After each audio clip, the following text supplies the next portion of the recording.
What's going on, YouTube? Welcome back to another video. So guys, today we are playing some Need for Speed Payback. If you didn't know already, this game is free for PS Plus members this month. So if you are on PlayStation 4, if you have PS Plus, you can get this for free this month.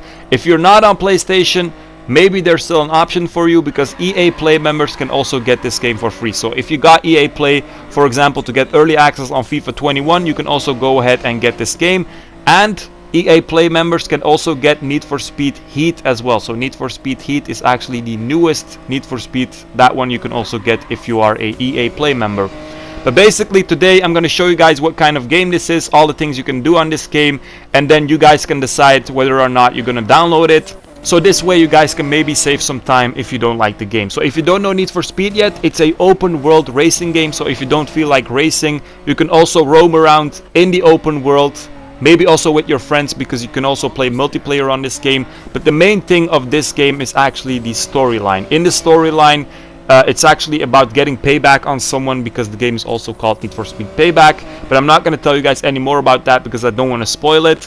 But basically, in the story, you have to do a bunch of races. You have to earn a lot of money, and with that money, you can of course buy cars and modify them, tune them, and all those things. So regular things that you would expect in a car game.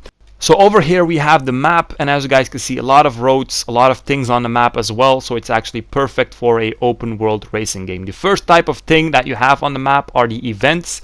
The events that are kind of hopping, kind of jumping, are the ones that are part of the story. So if you want to continue with the story, you have to do those events. The other ones are just races that you can do whenever you want. And with these races, you can of course earn money. And with that money, you can use it to tune your car, to modify your car and stuff like that. Or to buy new cars actually. So in Need for Speed Payback, you basically have 5 types of cars, and for each type of car you also have its own race. So for example, you have off-road cars, and with off-road cars you can do off-road races. So in off-road races you can only use off-road cars. That were the purple ones on the map, by the way. So the next thing we have are the activities. So the activities basically just small challenges that you can complete while you're roaming around in free mode. For example, speed trap. You basically have to drive through the checkpoint with a certain speed. Over here it's 170 miles per hour. If you do that, then you already have that activity. The next thing we have are the locations. So the first type of location is a gas station. You can use them for fast travel, or you can also use them to actually restore your car and fill up your nitro. So the next location that we have are the garages. So in a garage you can store your cars, you can also modify them. Now in one garage you cannot store that many cars, I have noticed, but you also have this huge warehouse where you can also store your cars. So if you're kind of bored of one car, you can just put them in your warehouse for a while, and then afterwards you can just get it back. For example, over here, this Audi, I just got it out of the warehouse, I switched it with the Subaru, and now the Audi is in my garage. So the things that you can modify on your car in your garage, first of all, you can do your paint job, of course, and you can also make a wrap. You can do this manually, so you can do this all yourself if you want. So the paint job, not that hard, of course, but the wrap, you have all these kinds of shapes and figures that you can use to make your own wrap, and then you can just save it. Or you also have this option called library, and in this library you actually have all these wraps that people uploaded over the years, and this game is from 2017, so you have a lot of wraps, and you can just download them and put them on your car. So this is very cool. A lot of people made a lot of nice wraps, and you can just use them whenever you want. The next thing you can do is the tuning. You don't have a lot of options, just the height and then the camber. Camber is basically just the angle of your wheels. I don't really know what the effect of this is, so maybe someone in the comments can tell me. Then you also have the visual customization, so all the parts that you want to change.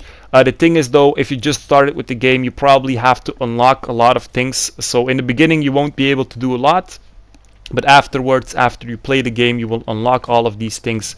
You don't have to unlock them by getting at a level, you just have to unlock them by getting to a by doing a simple task. Yeah, so each of these parts has a task that you have to do. So for example, 3 jumps or something like that, and then you unlock it. Also, I think if you progress in the game that you will have more parts that you can also put on the car, but I'm not sure about that. So over here we have the performance customization. The performance basically works with speed cards in Need for Speed Payback.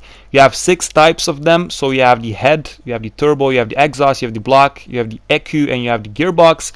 And basically If you get better cards, the car will also be better and the performance will be better. Cards can be unlocked by doing races, or you can buy them, and the cards are actually only for one car. So for example, if I unlock one card, it will only be for one car, so I have to unlock them in a race with the car that I actually want a card from. If you guys play it, you will understand it better, but it's not that complicated, but it's a little bit hard to explain actually.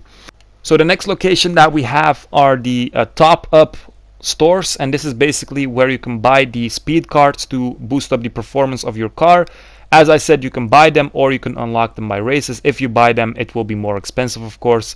So for each type of card, you also have a different variant of a different brand and stuff like that. Each card will have a different effect, so based on that, you guys will have to pick. I'm not the expert in this, so you guys will just have to decide. Do you want more acceleration? Do you want more horsepower or top speed? I don't know. You guys will just have to pick. In this store, you can also buy things with real life money, I think, if you want to catch up. So if you're a little bit behind, you can also buy these packs so your car is immediately upgraded. I wouldn't recommend this though, because you can just unlock everything by playing the game. So over here, the end of a off-road race. Off-road race is, by the way, very cool. And I just want to show you guys how it looks when you get the speed card. So you get a money prize as well, of course, so you can buy cars, so you can actually upgrade cars. And then you have to pick between 3 speed cards, and I just picked the middle one. I got a head variant or a head type speed card. I don't know how to call it, but basically this type. You can either choose to equip it or just send it to your garage and you can use it later on. The last type of location that we have are the dealerships. So in the dealerships, you can buy cars. For each type of car, you have a different dealership. For the race cars, you have a race dealership. The purple one was for off-road. The yellow is for drag cars. The green one is for drift cars, and the blue one is for runner cars. So guys, that's pretty much it. You also have collectibles. These are pretty much billboards, but I don't know how to collect them. And then you also have this where you just find random cards on the map, and then you can pretty much use them as well. You also have a multiplayer, as I said, but in the multiplayer you cannot do anything except for roaming around with your cars from single player, or you can also race against other people online.